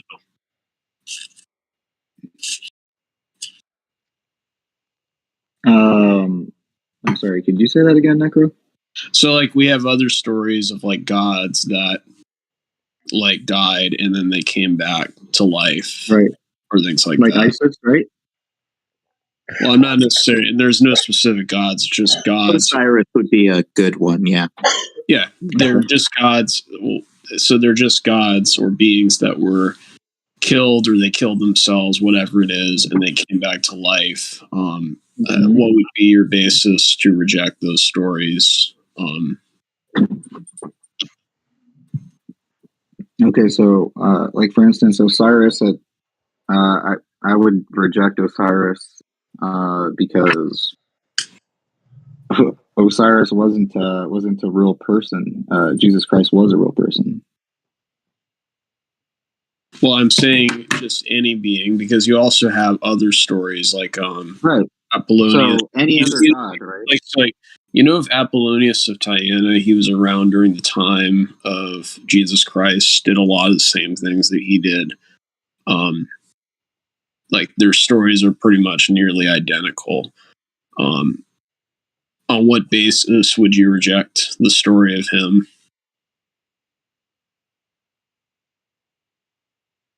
Okay, so you say that Apollonius, right? He did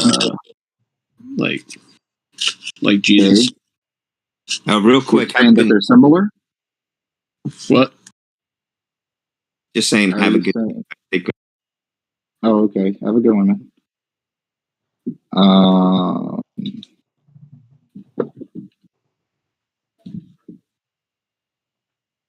So what was it? I would have to look at Apollonius. So like you do realize though that there are other stories though that tell of great things that these people did.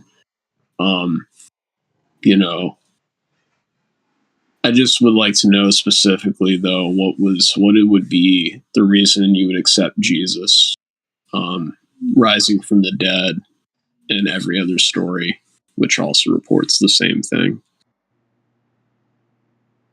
I haven't seen these other ones, so I would have to look into that. Well, I mean, like, it doesn't matter, like, which, like, whether or not the other stories are. It's just you recognize that there are other stories, right, of different people. No, I didn't recognize that there were other stories. That's what I'm saying. You're bringing it to my attention. I should actually clarify, in the pantheistic beliefs, especially in the Greek mythos, they believed that, like, the gods were more like, they could take the form of mortals like humans. I believe they shared the same beliefs with ancient Egyptians, but I would have to double check that.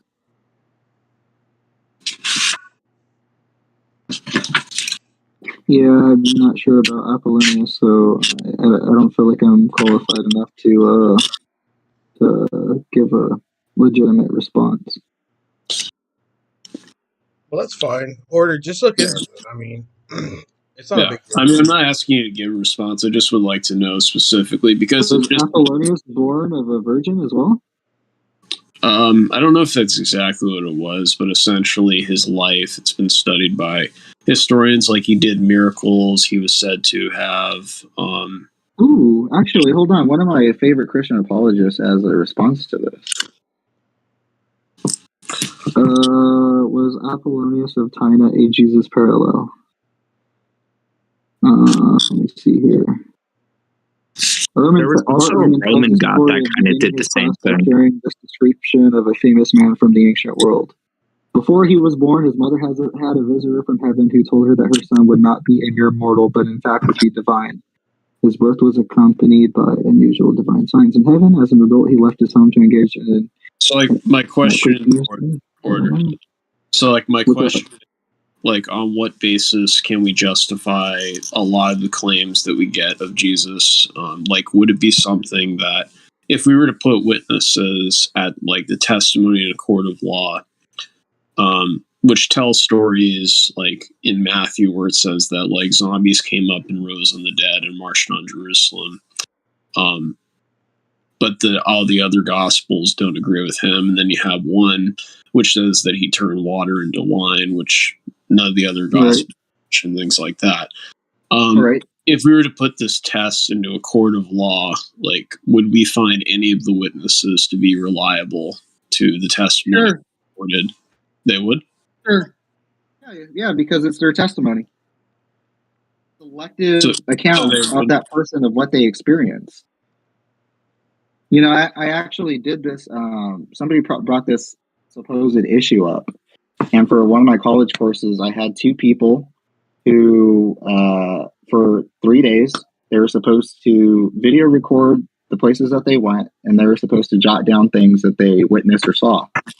After these 3 days, which the video shows that they were together, but they were experiencing different things, when we reviewed their notes, according to the person's logic who brought up almost the same argumentation, you would have to assume that they, in fact, because they're contradictory and conflicting things and they don't report the exact same things and some things might be different, that therefore these things couldn't have happened. They weren't really together. But there was video proof. No, I wouldn't say that, but I would say it's not contradictory. It's complementary to what happened. That's not what I'm saying. I'm saying the fact that they're contradictory in the reports does undermine their reliability, though. Wouldn't you agree? Right. So in my example, it doesn't. That's what I'm saying. My example actually proves that this is wrong. Well, I mean, except the thing is, though, is that this is the way that, you know, God, you believe this is the way that God, who could communicate any way he wants, but reveals it in a way in which undermines reliability. Like, yeah, okay. And you think... I mean, my class project, I mean, it still stands. The video evidence shows that they were together that day.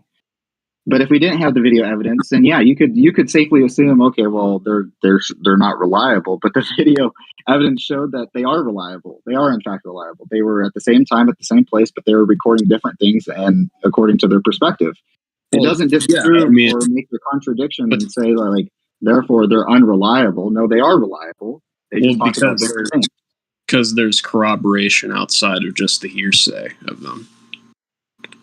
There's video witnesses to it. Right, So- because we're in a different age, but it's still the same situation. So before in Well, the, we don't have in the the video class assignment, we don't have the video camera, so it already is. well, yeah, I'm not going to prove it to you. I proved it to my class. That's what the assignment was, and I did absolutely great. I got an A plus. But before, yeah, so we I would love showed to them read the what's report, by name. the way. I would love to read the report. Definitely. I don't know. I sent it to my professor. I got an A plus, so he Yeah, loved it. like I said, I would love to read. I would love to read it. Okay, well, you can try to email him. I don't know if he's still working at the college. Well, but- I didn't know if you had a copy. You don't have a copy of your own report? Nope, it was online. I just sent it in. Yeah, like I said, I would like if you had a copy of it. Which I mean, if you don't have it, then that's fine. But if you Yeah. did, seriously would like to read a copy of it. Absolutely, yeah. Can I ask So what school it was?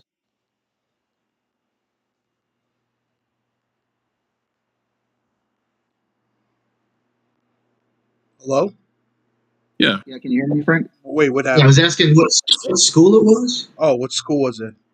Oh, so this was when I was going to West Hills Community College, which is a community college near me. So Is it just out of curiosity? Is it a religiously affiliated community college? no, it's not.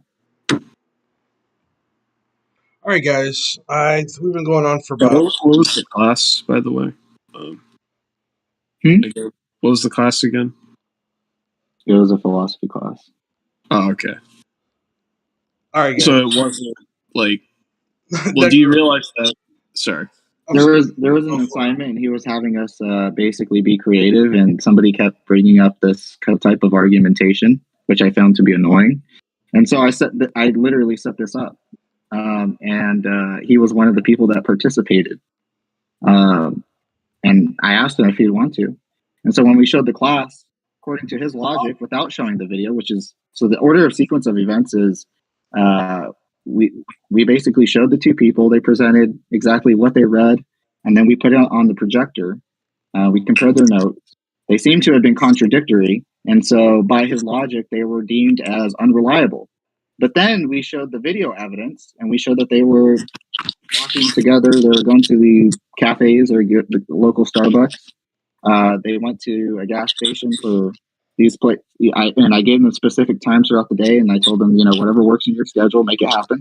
But just make sure that you guys have a journaled, ruled composition book, and to jot down all your things. Make sure if you want to put times and stuff, and they recorded things at different times. So according to that guy's logic, the person who participated, his name was Greg. Then yeah, they would have been deemed as unreliable. So. Well, I would agree that there's the video evidence contradictory. In fact, the class agreed that it was complementary.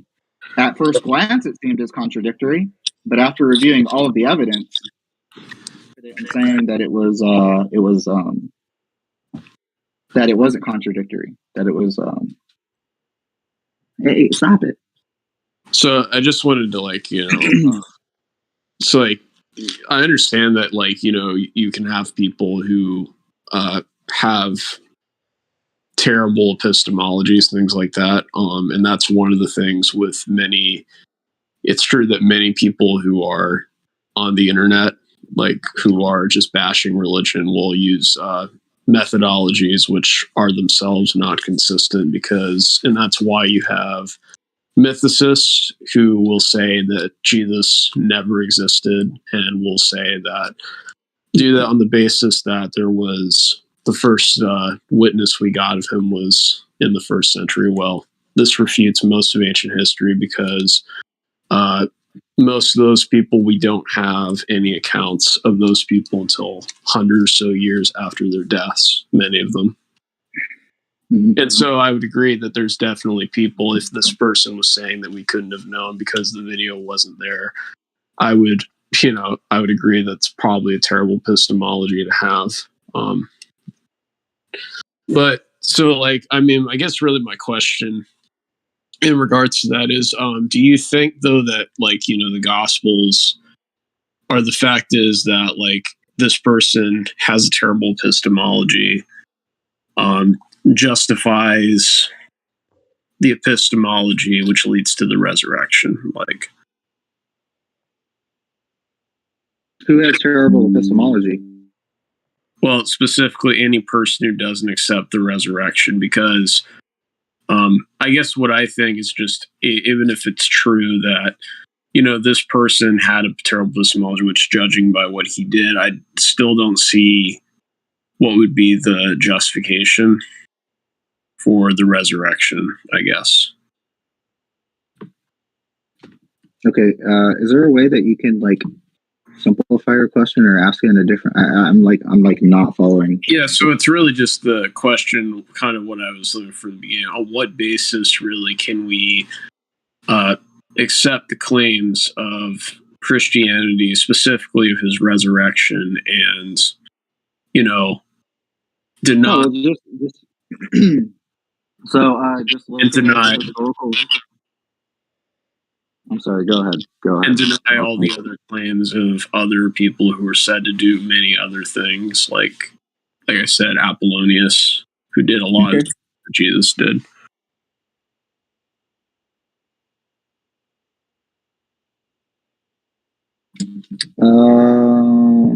Well, I would have to look at Frank Turek here, because he's got a lot of sources and stuff, so I can get you about the Apollonius response hopefully later. But again, this isn't something that I want to pursue or get into a deep talk about. Again, just look at the Gospels as a historical narrative. Look at the way Jesus taught, preached, and lived, and died, and rose, and ask yourself, is this person reliable? And if he is, put your faith in him. If not, then don't. That's it. Okay. So yeah, I'm not gonna. Yeah. Well, I just want to clarify, but like, doesn't that assume though that it's true though? No, it doesn't assume that it's true, because if you don't accept them, then if it's not the truth for you, then don't reject it. Yeah.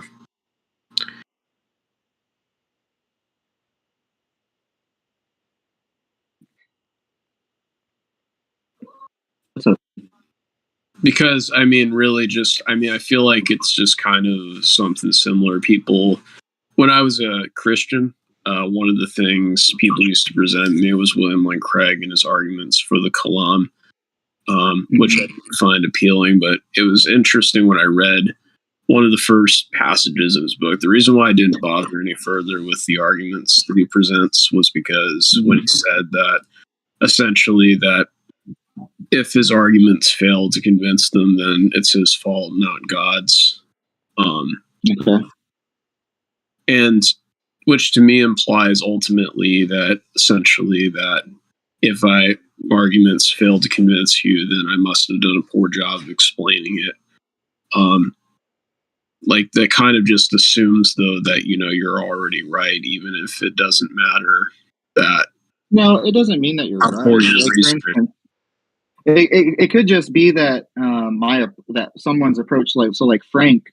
It's actually, let me give it a real world example. So, like, for instance, it doesn't mean that you're right or anything. So, like, if Frank or a teacher was to treat you a certain way, right, to try to convey something to you or something like that, and you're just not getting it, I mean, somebody else who might have a better method. So I actually do agree with William Lane Craig on that. It could be that, yeah, that he has a failure to appeal to something that you can understand or that you can take. Like, for instance, Necker, I've given you examples or analogies that you just don't agree with, but then in other aspects you do, or that you say that you can see that. So I think it's honestly just what appeals to you. I have my explanation, and you might not see it. You might not take it. But that doesn't necessarily mean that. So yeah, I would agree with William and Craig on that my approach may not have been the best approach for you, but I tried, and so yeah, I did fail you, and that does actually happen. Well, I guess really my point is just really just from like what he says after it. He later says that whatever you still think of my arguments, God still holds you accountable. I mean, could you not see how that poisons the well? That essentially that those people who don't see William Lane Craig or whoever's presenting it, their brand of New Testament criticism or argumentations for their God, that they essentially have some hidden predisposition, as he later says, in the context that a non-believer throws up an intellectual smokescreen to avoid personal existential problems with the Gospels. Like, could you not see how that essentially poisons the well? That the only reason that people don't accept his arguments is that because they already have some foregone conclusion to reject it outright. That essentially implying that we're not being reasonable. Yeah, I disagree with him on that. Again, it has nothing to do with it has to do with the approach, and it just may not get to the person. Yeah. Well, I mean, I guess really like the difference between you and him, and that's kind of the thing I've recognized, is that, you know, like when you've said some things, it's kind of sounded like you said that, even though you've never directly said so. And so that's kind of the thing I see as a difference. What do you mean? Can you elaborate a little bit more on that? I don't know if that's a good thing or a bad thing. It's kind of like I think what Mars Bars was talking about. Maybe he didn't address it the best, I would say, the way he brought it out. But it's really just, you know, it's kind of the tone, like you've said in the past. It kind of ultimately comes off as passive aggressive, and that's probably not your intention. I try not to come off as aggressive. No. Yeah, and so really it's just like it kind of gives that sort of tone where it's like the only reason you have it is because you don't want to face it or something like that. But I don't get the intention, but I'm sorry, you get the intention that what? Or sorry, no intention, impression. Yeah, you get the impression that what, Necro? I'm sorry. I don't get that impression. That's what we're talking. That I come off as passive. Yeah, well, I used to have that impression, but after talking to you in conversations, you don't seem to be that way. It's just more of a. That's just how I sound, man. I've been told that in the past, actually, in some of my debate classes too. So, I'm trying to work on it. People have told me sometimes that I do, but then they say, "Oh no, that's just how he talks." Like that's just we've been around with him long enough. He's not mad. This is just it's just how he talks. And so, but my friends have told me about this, and I am trying to be like self-aware. I'm trying to correct myself on that. But this is something that's like natural to me. So that's really a hard habit to break, but I am trying to become aware of it and trying to correct that. So, yeah, Necro, you're not the first person who's brought that up, and I don't like that fact that I come off that way to people. But yeah, that's not what I'm trying to do. I don't want to get mad at people. I don't. Yeah. So. Yeah, I think personally, I think it could have probably been handled much better the other night. So I think if P Mars, what's the name? Oh, sorry, not P Mars, Mars Bars could have, I think he could have told it better. I think. No. So, but anyways, that's all I really had to say. Yeah, the only time I get mad, Necro, which you already is when people start swearing at me, because then I feel like, okay, now I feel like you're getting personal, and I feel like you've lost the debate, or you've lost your composure to debate on the topic. And I'm not just saying you, I'm speaking in general here. Yeah.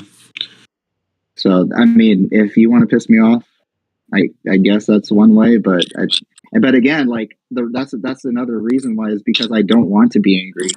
That's why I'll mute people, because like it does make me mad, and that's not something that's a desired character trait of mine. Like, I don't want to be angry. There's nothing good that comes from being angry, except for the fact that like my blood pressure goes up, and that's there's nothing good about anger. So Yeah. So I'll mute the person so that way I can get my peace of mind, or my ease of mind, or put my mind at ease. Jeez, I am having issues, Frank. Well, I'm glad you came around and you answered all the questions. So we've been going for about 2 hours, so I think it's time for us to wrap this up. I appreciate you guys Are there coming any on last stage. minute questions, What's up? Frank? We can do some like last minute questions. Any questions, Necro THX?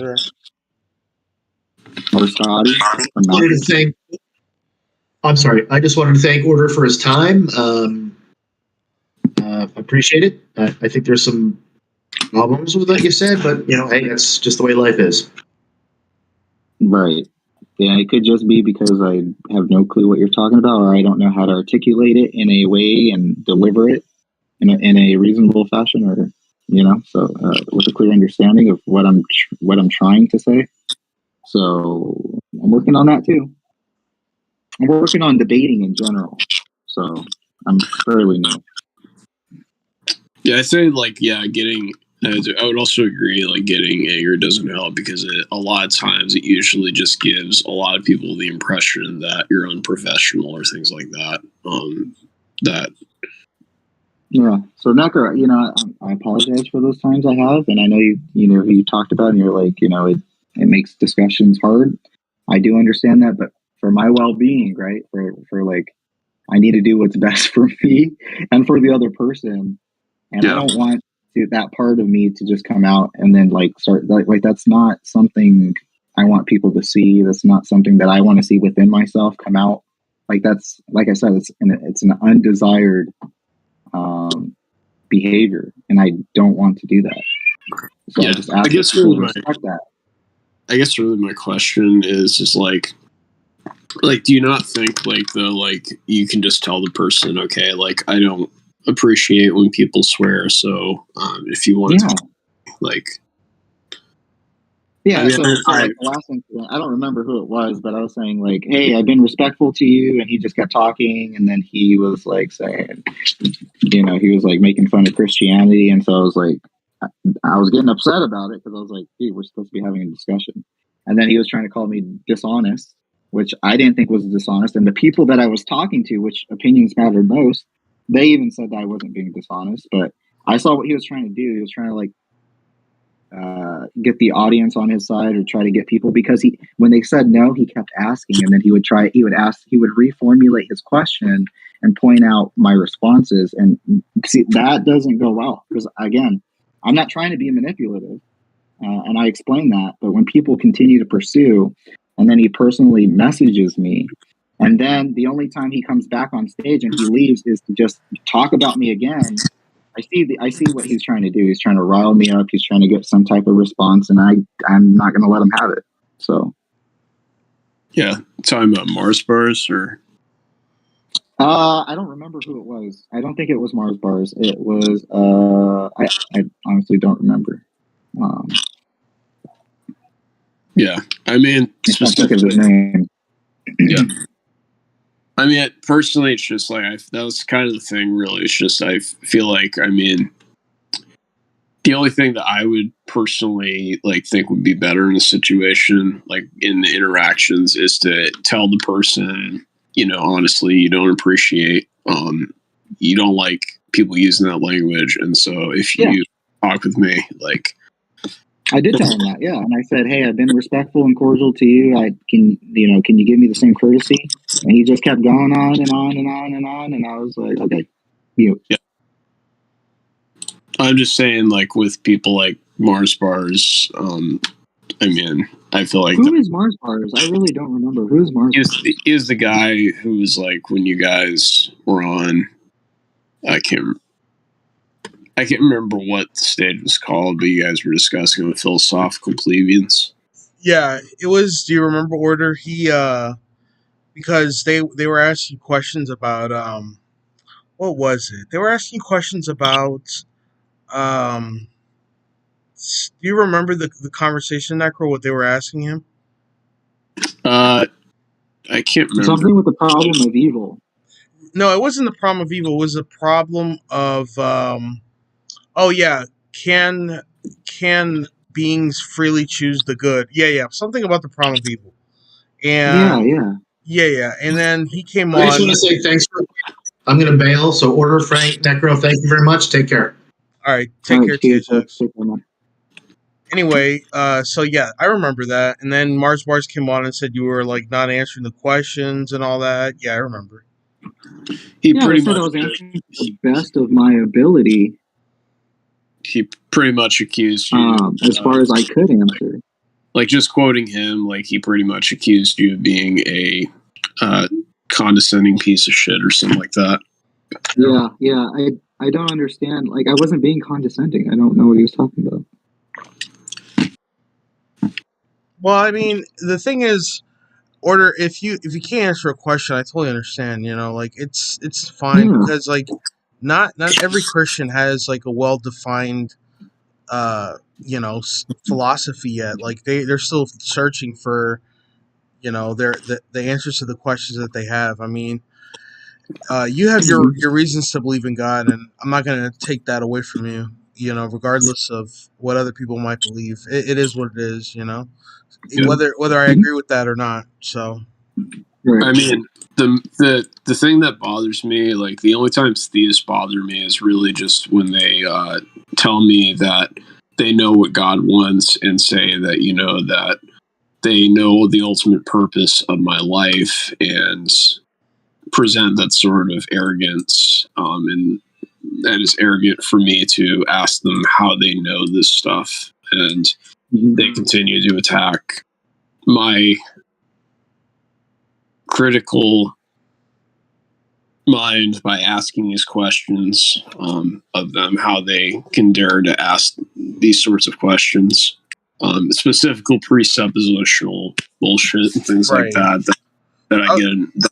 I was going to say the same thing, Necro. Yeah, presuppositionalists are the worst, and that's really where I have my biggest issues with the presups. But Christians that just like honestly try to answer the questions, I have no problem with. So yeah. Hey, I thought somebody told me that I was a presup, so I hope I don't fall in that category. Have I done that to you guys?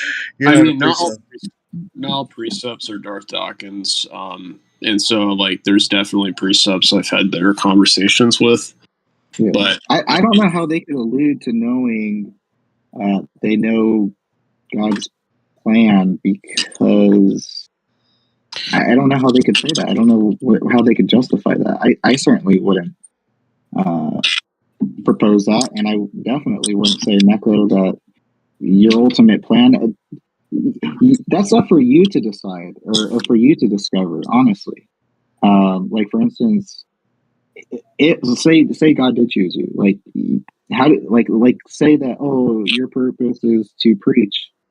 That could be totally wrong, and say you're a Christian, and say like you're a social media influencer. Say you go to the gym and like you're like you partake in men's physique, maybe you impact people like that because they see you like pray before competitions. They see that you're outgoing, that you're always positive. And then when people ask you like in interviews on YouTube or something, and they ask you like, why are you like this? Like, what do you base your life off of? Like, why are you this genuine good guy? And you say Christianity and you give reasons and stuff. Like, you could be impacting a lot more potentially. Let's just say you could be impacting more people than just the preacher who's out on the streets. Yeah, I mean, personally, one of the things that used to bug me about Christianity was that I felt like a lot of them practiced they didn't practice what they preached, because a lot of the people said that they followed Jesus, things like that. A person who ate with people who were the poor class, and most of the people who I knew who were in the church, things like that. They weren't the kind of people who went down the street to like talk to the homeless. They were always talking to each other, things like that. Well, Necro, you bring out a really good point, and you know what? You're conveying that you are in the same boat as Christ. So you said you were a Christian. If you read the Gospels, what was the number one thing that Christ harped on? Hypocriticalness. Yeah. And he gets on the Pharisees for it too. Remember, he basically exhortates the Jews or the Pharisees, who were the religious people, and he calls them hypocrites, brood of vipers, snakes, like even children of the devil. And he says it like, so I'm with you on that. I am. Well, I know. I get where you're coming from. No, I agree, dude. I agree with you on that. Well, then there's also the fact that I would say that there's also there's things that I wish more people would follow that nobody does that Jesus taught. Like, for example, I think his commandment, judge not lest you be judged. Because it's a pretty good idea to not be a hypocrite if you want to get through life. Yep. And again, when it comes to judging, remember it says how to judge. And the judging on how to judge is righteous, non-hypocritical judgment. So once again, you hit it right on the head. And then there's also the thing, it doesn't bug me as much, but it's something that I think could get rid of is the idea of taking oaths, because the thing is that the reason why people do swear on the Bible in courts is because it's beneficial for government to have a religion that you swear by, things like that. It's beneficial for government group cooperation is to have a united religion. And so all these things make perfect sense, with humanity changing, having these benefits, which are beneficial for the group. But, if doesn't make sense under Jesus's standards, but no, I agree with a lot of these final points you made here.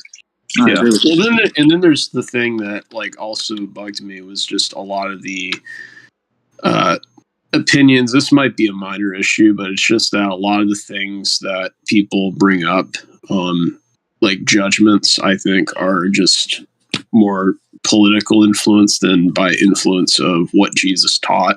When things like drugs, there's nothing in the Bible which condemns using drugs explicitly. And then there's also abortion is not discussed. Gay marriage it is, but the same passages that they quote also say to stone people who worship other gods, which contradict this amendment. And so the only thing I see from these people who take these issues is that, they're not being consistent in their message. And so that's kind of the reason why, at least with Christianity, why I've never taken seriously on moral issues. And that's kind of why when I was a Christian, I didn't like church. So. I can see that.